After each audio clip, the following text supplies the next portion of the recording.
Bienvenidos de nuevo a estos encuentros digitales que les ofrecemos desde la Cerca Televisión y siempre por Internet.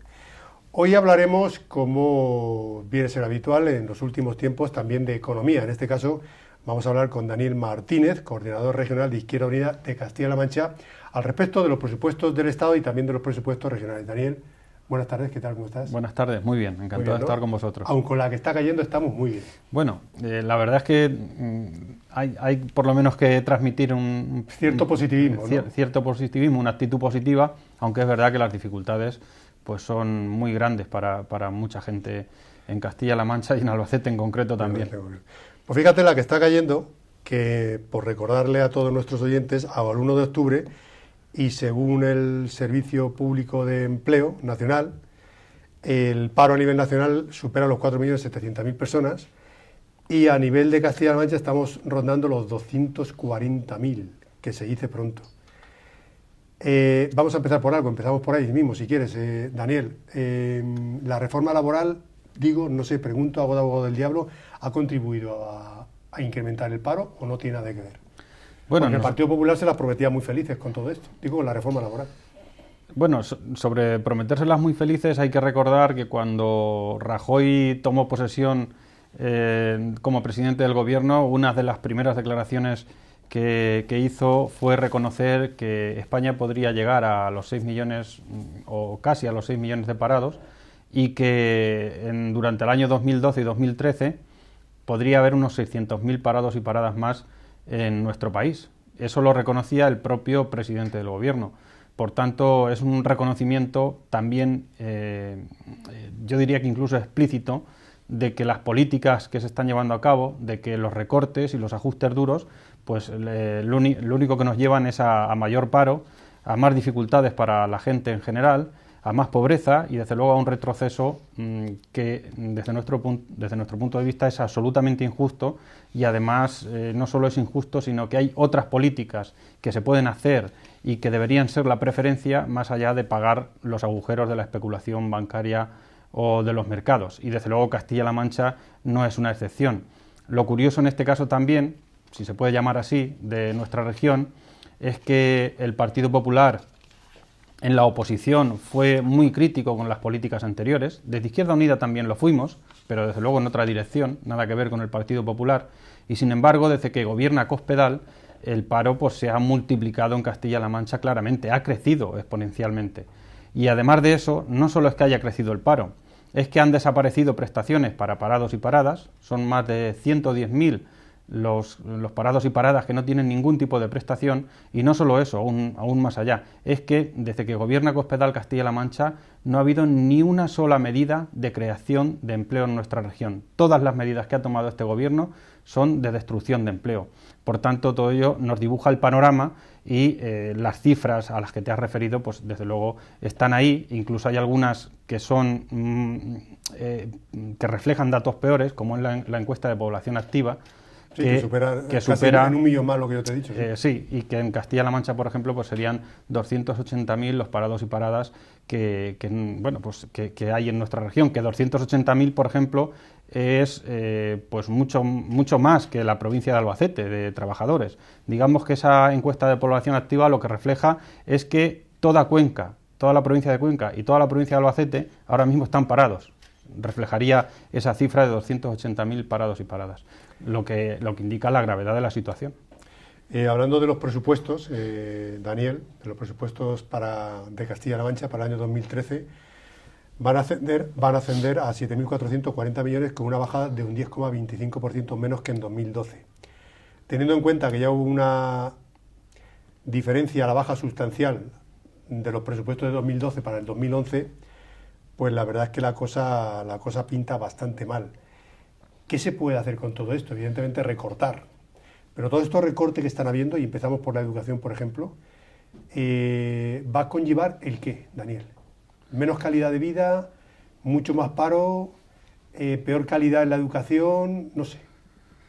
Pregunto. Nosotros podemos entender que tiene que haber cierto ajuste en las administraciones, incluso en los servicios públicos, que hay que perseguir la austeridad, pero no solo en tiempos de bonanza, también, no solo en tiempos de crisis, también en tiempos de bonanza, que en estos tiempos donde se está pasando mal, pues hay que tomar ciertas medidas desde la propia administración, pero esas medidas tienen que ser para garantizar que los derechos y la igualdad de los ciudadanos se pueda seguir viviendo, digamos, o se pueda seguir teniendo en todos esos servicios tan básicos para Castilla-La Mancha. Los presupuestos para el año 2013 del Gobierno de Cospedal inciden en los mismos errores y en las mismas políticas injustas que ya lo hacían los del 2012.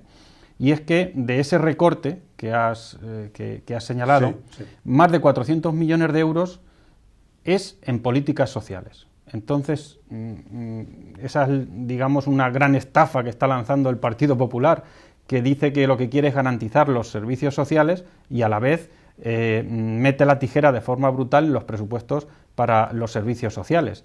Es como si alguien tiene un problema de porque come poco y para solucionarlo le vamos a quitar lo poco que come, ¿no? Pues en el sentido de retirar presupuesto de esos servicios sociales básicos.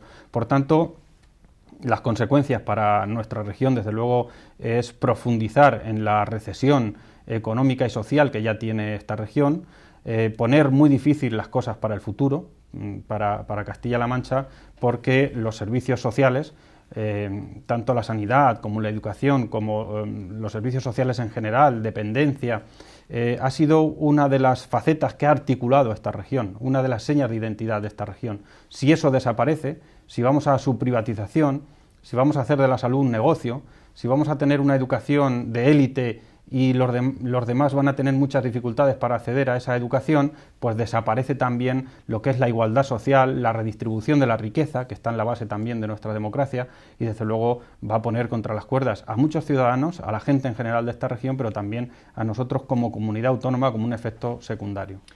Ustedes, hablo de Izquierda Unida de Castilla-La Mancha, si no me equivoco y sigue en pie, van a convocar o ya está convocada, una manifestación el día 18 de octubre. Bueno, nosotros en este caso lo que hay es una manifestación, una huelga y a su vez manifestación por la tarde de padres y alumnos. En defensa de la escuela pública. En defensa de la escuela pública y contra los recortes que se están llevando a cabo. ¿Cree usted que se está desmantelando de alguna forma la escuela pública y la libertad de oportunidades, que por ahí va la huelga esta? Lo que se está haciendo, desmantelando, efectivamente se está desmantelando la escuela pública. Antes daba el dato ese de más de 400 millones de euros en las políticas sociales en Castilla-La Mancha. La política, digamos, más castigada social, entre comillas, en Castilla-La Mancha es la de educación. El área de educación sufre recortes de manera indiscriminada y sin descanso desde que el gobierno de Cospedal tomó el mando en Castilla-La Mancha. Ahí están esos más de 5.000 profesores o despedidos no contratados, innumerables recortes tanto en material humano como en otro tipo de disponibilidad de los centros. Ahora viene la contrarreforma del ministro Wert. Por tanto, la educación en Castilla-La Mancha está siendo castigada no solo ya por la política del gobierno regional, sino por lo que nos viene también desde Madrid. Y para nosotros es que es hipotecar claramente el futuro de varias generaciones de jóvenes, de los que hoy están estudiando, de los que vendrán después, que van a tener muy difícil el acceso a una educación de calidad y a una educación pública. Y desde luego esa palabra que ahora parece que se utiliza menos por el PP, pero es que queremos conseguir una educación de excelencia, pues parece que esa es la ruta y la hoja de ruta que se ha marcado el Partido Popular, y esa educación de excelencia será solo para unos pocos, para los que se lo puedan permitir, y eso es lo que se está haciendo en Castilla-La Mancha, desmantelando claramente la educación pública, de tal forma que esa huelga del día 18 de alumnos y de padres está convocada por la CEAPA, la Confederación de Padres y Madres de Alumnos, sí, que es la primera vez en la historia democrática de nuestro país que se convoca una huelga o una protesta de ese estilo para protestar contra esos recortes en educación. Por tanto, eso da una imagen y refleja la importancia que están teniendo los recortes en educación, que al final, pues el final de estos recortes será no solo el deterioro, el desmantelamiento, sino también la privatización de la educación. Salvo que me equivoque, Daniel, el actual gobierno de Castilla-La Mancha ha suprimido el programa de la gratuidad de los libros de texto, ¿es así? Sí, a partir según los datos que yo manejo, a partir de 2013 es cuando desaparece probablemente de forma definitiva ese programa de gratuidad de los libros de texto. A partir de 2013. Sí. ¿Y este año qué va a ocurrir? Este año creo que aún se ha mantenido alguna ayuda en cuanto a los libros de texto. Lo que pasa es que no solo es los libros de texto, ha desaparecido ayuda a transporte escolar, ayuda a comedores, y lo que está provocando eso es que esa ayuda que desaparece justamente cuando más lo necesitan las familias, que no tienen ingresos, que están en el paro, que van los hijos y comían en el colegio, por ejemplo, hasta ahora con las becas de comedor, pues eso está provocando que cuando más necesita la ayuda las familias o los alumnos es cuando precisamente se les retira, y eso crea una situación social de exclusión y de pobreza que incluso ha sido reconocida por una asociación como es Cáritas, que habla de cientos de miles de personas en Castilla-La Mancha en situación de exclusión, un 30% en situación de exclusión y de pobreza, y por ahí van esas medidas que excluyen a personas de servicios y de ayudas en la educación. La hipotética y más que posible posibilidad de que al final se privaticen, Daniel, determinados hospitales de la región, ¿eso va o no a mermar la calidad en la prestación sanitaria al usuario? Bueno, la calidad en la prestación sanitaria ya está mermada, claramente, con los recortes que ha habido en los últimos años, sobre todo en el último año. Yo, por ejemplo, vengo de un pueblo que es el Ballesteros, un pequeño pueblo que hoy, por ejemplo, no había consulta.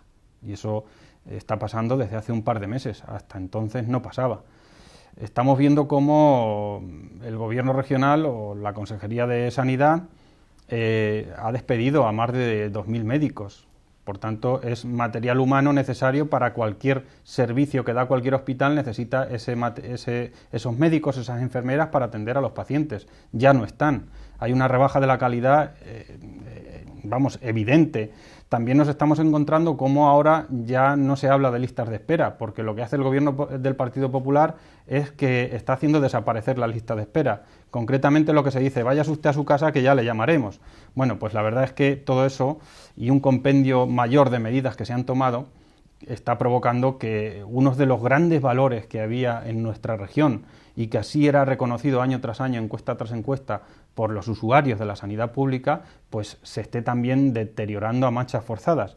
Y el objetivo final que tiene este gobierno, con algunos familiares también repartidos en diferentes empresas muy interesadas en quedarse con hospitales, es que al final de la salud hacer un negocio. ¿Y por qué? Pues porque ¿qué no daría cualquiera de nosotros por curar la enfermedad de cualquier familiar nuestro, de un hijo nuestro, pues de cualquier familiar? Y sobre eso está trabajando el Partido Popular, y sobre eso hay intereses de muchas empresas que desde luego van a quedarse con servicios sanitarios para hacer negocio de ellos. La situación, hablando ya de otro pilar del bienestar social, Daniel, de los servicios sociales en general, pensionistas, residencias de la tercera edad, ¿en qué situación va a quedar? ¿Cómo lo veis vosotros? ¿Estáis analizando la situación? Bueno, digamos... Han subido algo las pensiones ahora, creo, ¿no? Bueno, ¿O las van a subir después de las elecciones o cómo está? Las pensiones parece que se quieren revalorizar lo que es el IPC, pero las pensiones vienen perdiendo poder adquisitivo en los últimos años, claramente. Más allá de eso, es que el problema de los pensionistas, por ejemplo en Castilla-La Mancha, que la pensión media ronda 780 euros al mes, es que se sube el IVA, se suben una serie de impuestos indirectos injustos, en el sentido de que los paga todo el mundo por igual, independientemente de su capacidad económica. Ahora hablaremos del sistema impositivo. Se sube la luz, se sube la calefacción, cualquier servicio hay que pagarlo a partir de ahora, la medicación, los medicamentos también hay que pagarlo por parte de los mayores, transporte sanitario, y eso no ya es que se revalorice la pensión un 1 o un 2% según sube el IPC o no, es que se está perdiendo poder adquisitivo hasta tal forma que hay muchos mayores que no tienen o tienen poco más que para comer. Es que es así, no hay vuelta de hoja. Y además todo eso va unido a que hay una paralización en cuanto a la asistencia a mayores en residencias, que incluso están sin cobrar en el año 2012, las residencias de mayores, y todo eso dibuja un panorama que, si lo unes a que lo que quiere el Partido Popular es que los servicios sociales sean beneficencia, es decir, que no formen parte de la administración o de un objetivo prioritario de la administración de cara a mejorar la vida de los ciudadanos, sino que sea algo de beneficencia de las ONGs, de Cáritas, etcétera, pues eso nos da a entender que desde luego hay muchas personas que lo van a pasar mal, que lo están pasando mal y no van a encontrar ningún alivio ni ninguna ayuda en una administración que quiere dibujar el Partido Popular al margen de esos problemas de los ciudadanos, de los problemas sociales. Pero permítame una cosa, porque claro, oyéndolo hablar y escuchándolo con todo el respeto del mundo, yo digo, si esto es así, que no lo dudo, es decir, el deterioro constante en determinados servicios, educación, sanidad, servicios sociales, y el Partido Popular lo sabe, digo, pregunto, y hago de abogado del diablo, o es que no tienen otra salida ni otra solución, o no tienen cuartos, o le están imponiendo algún tipo de política concreta, pregunto. Sí. Porque hacer daño por hacer daño no creo que lo haga nadie. Es un modelo político, por ejemplo. Pero caiga quien caiga. Bueno, es que cuando el mercado y el dinero están por encima de todo, están por encima de todo. Y después pues habrá que ver cómo la gente puede ir subsistiendo, digamos, con otro tipo de modelo político y de modelo de Estado, entre comillas, que no será un Estado social, porque el Estado social se caracteriza por unas prioridades que el Partido Popular no tiene esas prioridades. Y en las medidas que se están tomando desde el Partido Popular hay un notable calado ideológico y de modelo de servicios públicos. El Partido Popular no se cree los servicios públicos gestionados desde lo público. El Partido Popular cree que el servicio público tiene que estar en el mercado, un negocio más. Y eso es en lo que está trabajando y donde pone sus políticas. Se puede entender que haya que tomar medidas, como he dicho antes, en determinados aspectos y en determinados servicios, pero, por ejemplo, ¿hay que privatizar los hospitales? ¿Conviene eso a la salud de los ciudadanos? Pues yo creo que no, y sin embargo es un modelo que deteriora el servicio sanitario para los ciudadanos, pero le conviene al Partido Popular y desde luego a algunos amigos del Partido Popular. Pero permítame, dice usted que el modelo del Partido Popular piensa que lo público vale para poco o para nada y que todo debe de venir a partir de los mercados, es decir, un neoliberalismo a ultranza. Sí, sí. Pero es que también es cierto que las ayudas a autónomos y a pymes se está haciendo bastante poca, por no decir ninguna.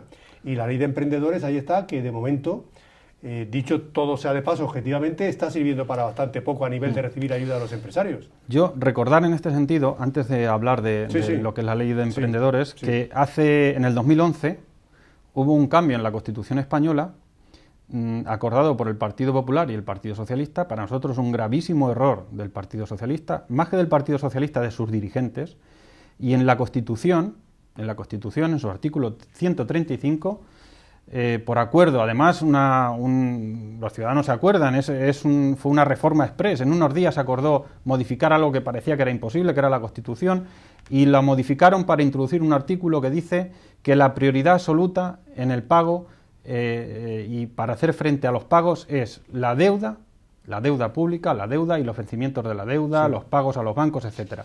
Por tanto, cuando uno pone eso en la Constitución, no pone que lo prioritario es mantener los servicios sanitarios públicos, o mantener las pensiones, o mantener los servicios sociales, o las pagas de los mayores, no.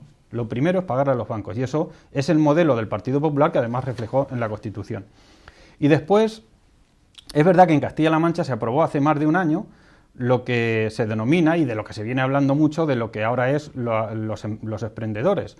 Ya pues ni pequeñas y medianas empresas, etcétera, no, ahora es los emprendedores. Se aprobó la ley de emprendedores, que nosotros calificamos claramente como un cuento chino, porque se aprueba una ley sin respaldo presupuestario, sin memoria presupuestaria, sin ningún tipo de ayuda, desde luego que sea consistente para buscar la reactivación económica, para buscar sectores de desarrollo. Pero para que la audiencia lo tenga claro, Daniel, seguimos con eso. Sí. Esa ley de emprendedores lo que hace es favorecer al emprendedor que empieza ahora.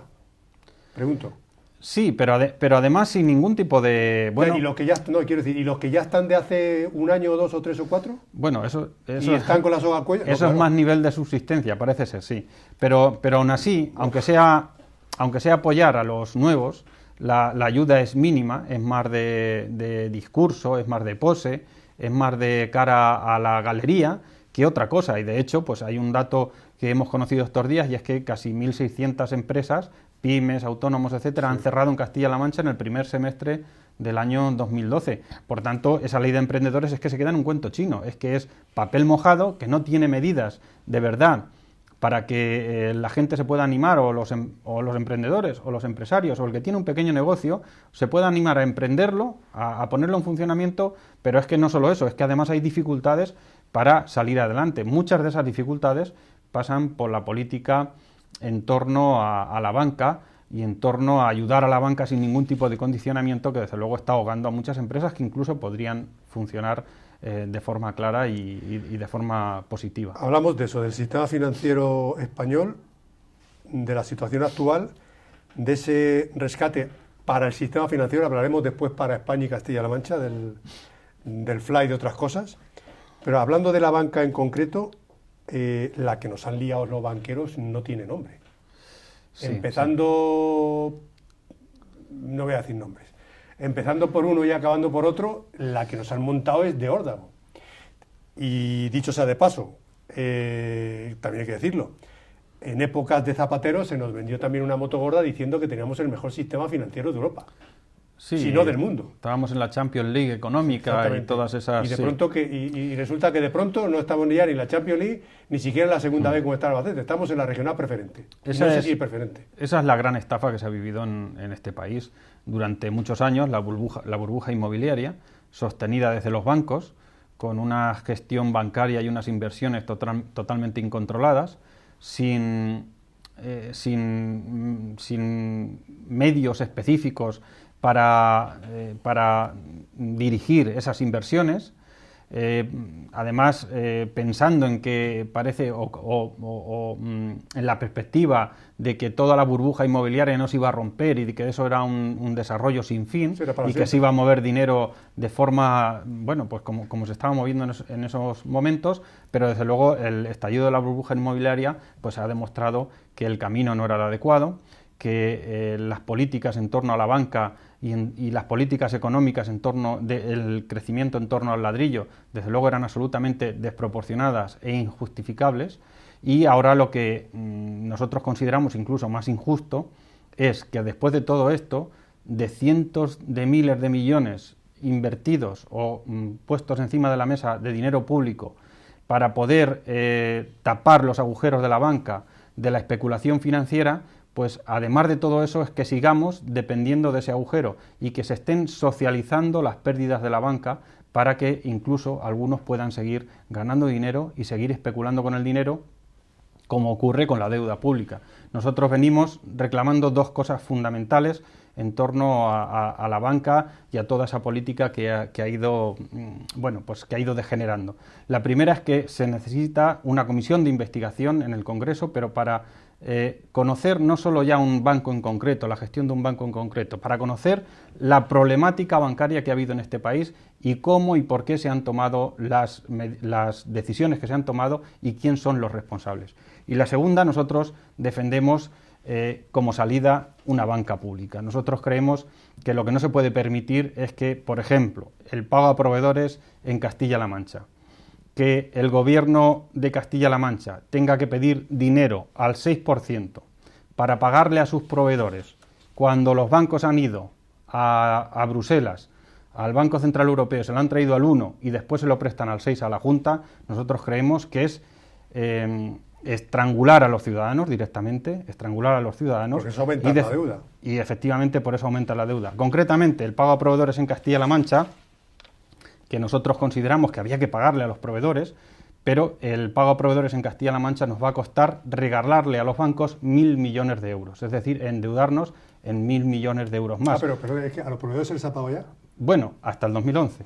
Ahora hay que contar con que en el 2012 hay muchos que no están cobrando, porque esa es otra cuestión, la de que se pagó en el 2011, pero el 2012 sigue habiendo muchísimos servicios, muchísimos proveedores que no han cobrado. Y en el 2011 también. Bueno, pues aún más grave, porque parece que la versión oficial... Estas cosas hay que decirlas. Parece que la versión oficial es otra. Bonito estaría que tuviéramos de la cárcel y con miedo. Claro. Eso es. Pues nada, que hablábamos de eso, del sistema financiero y que dicen ustedes que es necesaria una banca pública.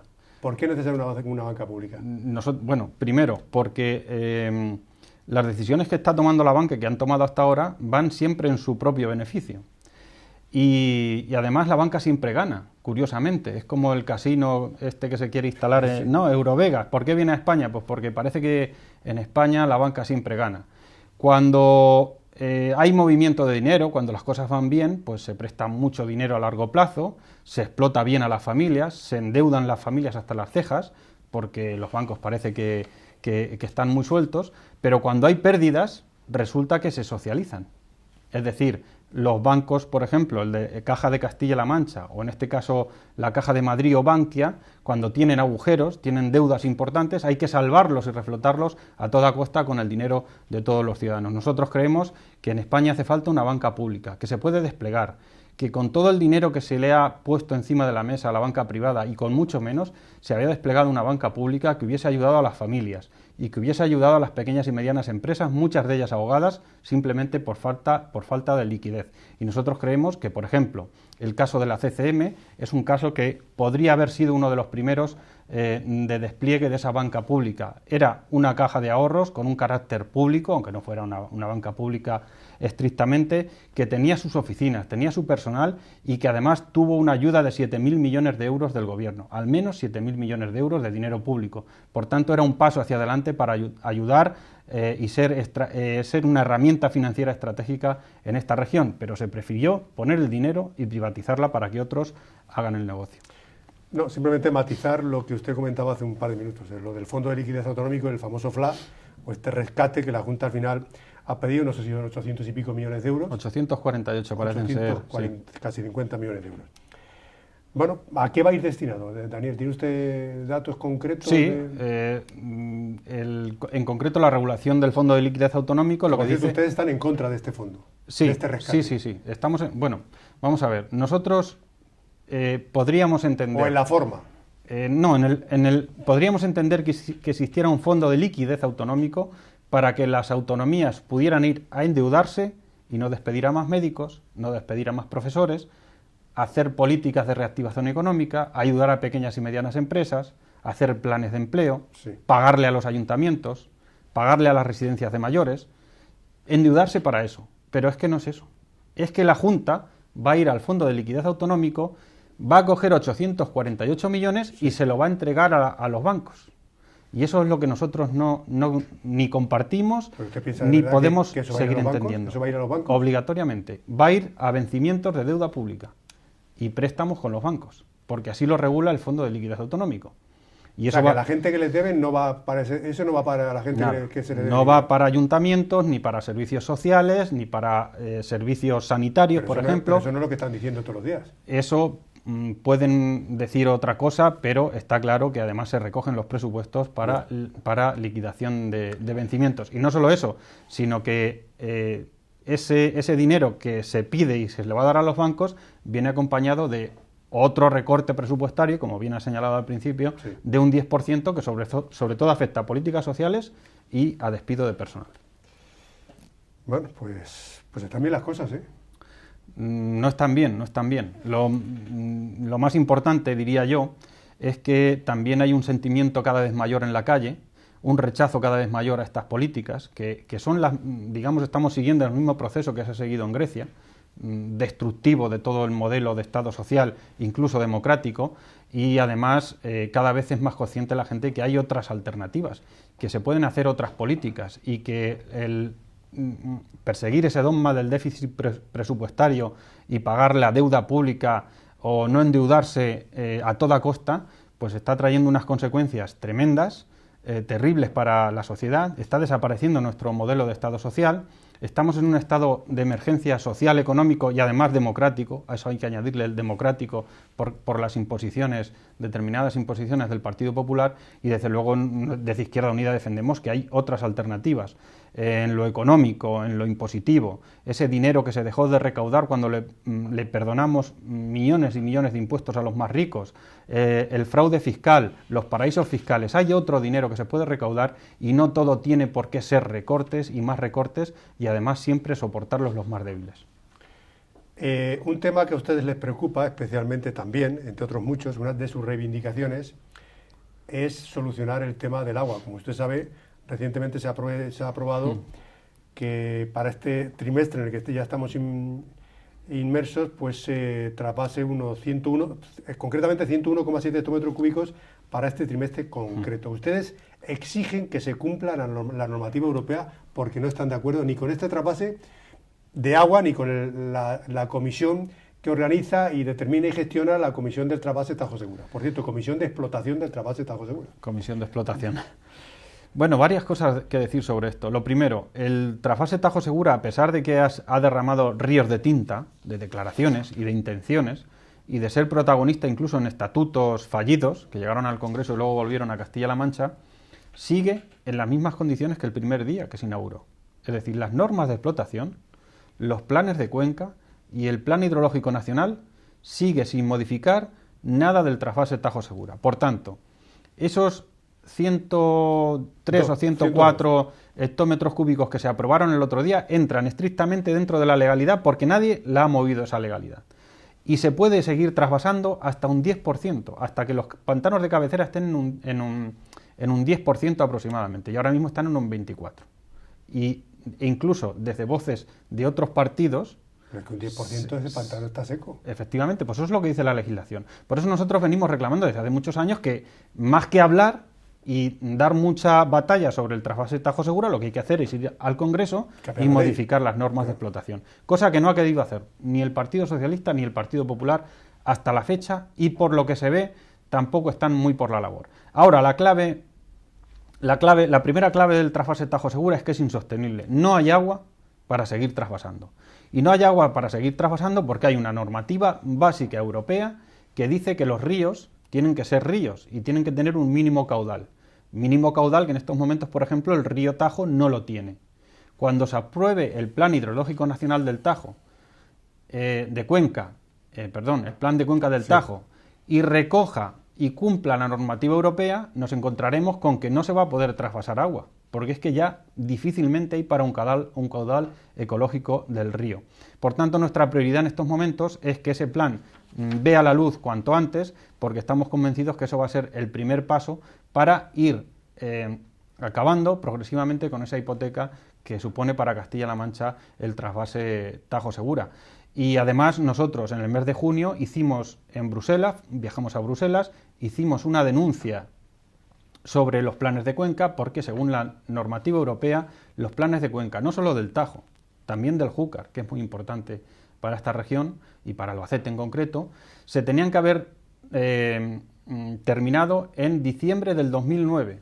Y sin embargo, lo que se está es ganando tiempo para mantener una política en torno a los ríos, una política de agua insostenible, y seguir trasvasando agua cuando sabemos perfectamente que no se puede porque no hay posibilidades. Porque aquel famoso Plan Hidrológico Nacional, ¿eso ya pasó a la historia? No, el Plan Hidrológico Nacional, el último, lo aprobó Zapatero, sí. Fue el Plan Hidrológico Nacional que paró el famoso trasvase del Ebro, y en ese plan hidrológico se pusieron de acuerdo el PSOE a nivel nacional y el Partido Popular a nivel nacional para mantener intacto el trasvase Tajo Segura, entre otros trasvases y otras normas de explotación de otras cuencas, no solo del trasvase Tajo Segura. Por eso nosotros siempre hemos criticado que después de esa votación donde no se quiso tocar nada del trasvase Tajo Segura, sin embargo, pues sí que había confrontación política más en lo local, más en lo autonómico, pero en el fondo no se ha tocado nada, y vamos a ver qué resultados tiene ese nuevo Plan Hidrológico de Cuenca. Por cierto, la denuncia que hicimos en Bruselas ha sido admitida, y vamos a ir dentro de un mes aproximadamente para, desde luego, animar a la Comunidad Europea, a la Unión Europea, para que tome cartas en el asunto y la normativa que se dicta, la normativa medioambiental que se dicta en Bruselas, se cumpla también en Castilla-La Mancha y en nuestro Estado. Ustedes en las últimas elecciones, Daniel, creo que aumentaron considerablemente los votos. Bueno, en las últimas te refieres a las del 21 de octubre. Exactamente. De noviembre, perdón. De noviembre. Con las nuevas reformas que plantea el gobierno de Cospedal, del Partido Popular, hablo de Castilla-La Mancha, con la nueva reforma de la ley electoral propuestas, ¿esto les va a perjudicar, les va a beneficiar, o van a acabar directamente con Izquierda Unida? Bueno, vamos a ver. Aquí hay varios factores importantes. Nosotros creemos que en Castilla-La Mancha siempre se ha manejado la ley electoral por parte del que gobierna. Y el que gobierna siempre ha puesto unas reglas y unas normas electorales para que le permitieran tener las condiciones adecuadas para seguir ganando las elecciones. Y eso ya lo hizo Bono, lo ha hecho Barreda en 2 ocasiones, y ahora parece que el gobierno del Partido Popular lo va a hacer también, lo va a hacer Cospedal, que por cierto, en mayo aprobó una ley electoral que ahora dice que la va a cambiar, una ley electoral de unos pocos meses. Por tanto, somos una región atípica. En esta comunidad autónoma parece que el que gobierna tiene la manía de cambiar las reglas para poder seguir gobernando y para poder seguir manteniéndose en la poltrona, podríamos decir. Lo cual, desde luego, perjudica no solo a Castilla-La Mancha o no solo a las reglas democráticas y las normas democráticas que deberíamos tener, sino también a Castilla-La Mancha. Y en cuanto a la última reforma que propone el Partido Popular en Castilla-La Mancha, pues hay 2 aspectos fundamentales. El primero, dejar sin sueldos a los diputados, que donde existe ya no funciona, los diputados no se pueden dedicar, y si se dedican, porque vamos a ver, ¿cómo va a haber un diputado de Albacete que tenga su trabajo, por ejemplo, en Hellín, y se vaya a Toledo a una comisión, cualquier tipo de comisión, dejando su trabajo y teniendo que hacer esa cantidad de kilómetros y dedicarse? Es prácticamente imposible. Nosotros creemos que eso va a acotar mucho o va a excluir a mucha gente de la posibilidad de dedicarse o de ser diputado. Nosotros creemos que se puede ajustar el sueldo, pero que, desde luego, la dedicación tiene que estar ahí. ¿Y qué tipo de región somos? ¿Qué tipo de región somos? Que uno, para ser representante de los ciudadanos, es decir, un diputado electo, elegido por los ciudadanos, no tiene que cobrar, pero sí tienen que cobrar todos los consejeros de un gobierno, o, por ejemplo, cobran los curas por dar religión. En esta región, si eres diputado no cobras, pero si eres cura y das religión, sí, en las escuelas, y además eso te lo garantizan. Eso por un lado. Y por otro, la reducción de diputados. La reducción de diputados a la mitad, pues lo que consolida, desde luego, desde nuestro punto de vista, es todos los defectos democráticos que tiene esta región, todas las limitaciones, porque pasar de 49 a 25, 27, 29 diputados, lo único que va a hacer es consolidar, o eso pretenden, un bipartidismo y mayorías absolutas siempre de un determinado partido. Nosotros creemos que eso, desde luego, no es lo más adecuado, porque la pluralidad política es un principio constitucional que se tiene que ver reflejado también en Castilla-La Mancha. Si esa reforma de Cospedal sale adelante, nosotros vamos a acudir al Tribunal Constitucional. Pero además de eso, es que después cómo se reparten los 29 diputados o los 49 que hay ahora mismo, pues se reparten con las cartas marcadas. De tal forma que solo los partidos mayoritarios y los grandes puedan sacar diputados.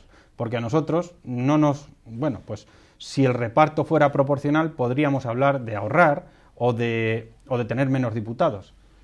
Es decir, si usted tiene luego el 10% de los votos, pues usted tendrá el 10% de los diputados, pero es que no es así, es que eso lleva trampa. Y es que usted puede tener un 15% de los votos y no tener ningún diputado, que ya se lo queda el Partido Popular o, en su caso, el Partido Socialista, que también ha trabajado en estas circunstancias. Nosotros creemos que esto perjudica mucho a la región. Una democracia no es un bipartidismo puro y duro, ni esta región es blanco y negro. Hay pluralidad política, hay pluralidad social, y eso tiene que ver reflejado en las Cortes de Castilla-La Mancha. Lo que pasa es que, fíjese, la pluralidad política de poco sirve cuando un partido político barre y tiene mayoría absoluta. Bueno, que haya unas normas electorales democráticas y justas no significa que gane un partido u otro. No, sí, me refiero que a la hora de votar una determinada ley, si un partido tiene mayoría absoluta, conforme están las cosas, quiero decir que no sé hasta qué punto lo de la pluralidad política, que qué duda cabe, pero a lo mejor debería de haber más pluralidad política, no de 2, sino de 6 o de 7. Bueno, Castilla-La Mancha es que como en otros países. Son las únicas cortes históricamente bipartidistas, las únicas de todas las comunidades autónomas. Yo creo que sí. Ahora mismo son las únicas que tienen 2 partidos. Y bueno, lo de mayoría absoluta o no... la posibilidad de bisagra por su parte queda casi nula. De momento no ha podido ser. Podría ser, ¿eh? Podría ser, de momento no ha podido ser, pero lo que yo quiero transmitir también es que no se trata tanto de una cuestión de partido, es decir, si al final los ciudadanos no quieren que Izquierda Unida esté en las Cortes, no estará. Y si saca un 1% de votos, no estará. O un 4 o un 5, no estará. A lo mejor hay que... Y si quieren que gobierne el Partido Popular, gobernará. Ahora, una cosa es hacer eso con las cartas marcadas, con unas reglas electorales que solo me favorezcan a mí, al que gobierna, y otra cosa es hacer y llegar a unas elecciones donde el voto que los ciudadanos emiten sea proporcional, sea en igualdad de condiciones y se pueda ver reflejado en las Cortes mediante diputados y en las políticas que después se llevan a cabo.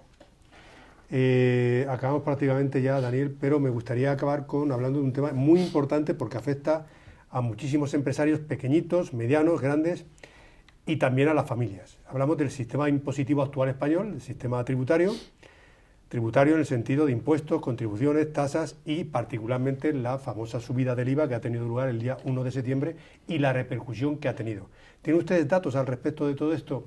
¿Y qué cambiarían o qué harían al respecto del actual sistema impositivo español que no atenazara tanto a las familias como quizás a las pequeñas y medianas empresas? Sí, suponiendo que usted lo vea así, claro. Bueno, sí, vamos a ver. Lo que está haciendo ha habido dos subidas de IVA ya. Sí. La primera fue la impulsada por Zapatero, que por cierto criticó muchísimo el Partido Popular, que decía Mariano Rajoy que la subida del IVA era el sablazo del mal gobernante. Esa fue del 15 al 18. Esa fue del 16 al 18, del 2%. Rajoy, después de criticar el 2%, ha subido un 3%, del 18 a 21%. Por tanto, ese es un ejemplo del buen hacer del gobierno del Partido Popular. Las consecutivas subidas de IVA lo que han traído es más recesión económica, más paro, más dificultades para las empresas, porque lo que hace es retraer consumo, dificultar a las familias incluso y poner muchas trabas para poder salir adelante.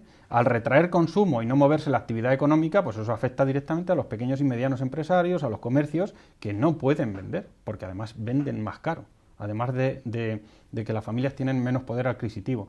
Nosotros desde luego creemos que el IVA es de los impuestos más injustos que se pueden que se tienen en nuestro país y además es al que se recurre para intentar tener más dinero o traer más dinero a las arcas públicas, y sin embargo es un error, porque subir el IVA retrae el consumo, afecta, como digo, a las empresas, afecta a las familias y al final no se recauda el dinero que se pretende. Y nosotros, sobre el sistema impositivo, creemos que hay 3 o 4 aspectos fundamentales. Primero, tiene que ser más progresivo y tiene que recaudar más dinero de forma progresiva y justa de los que más ganan.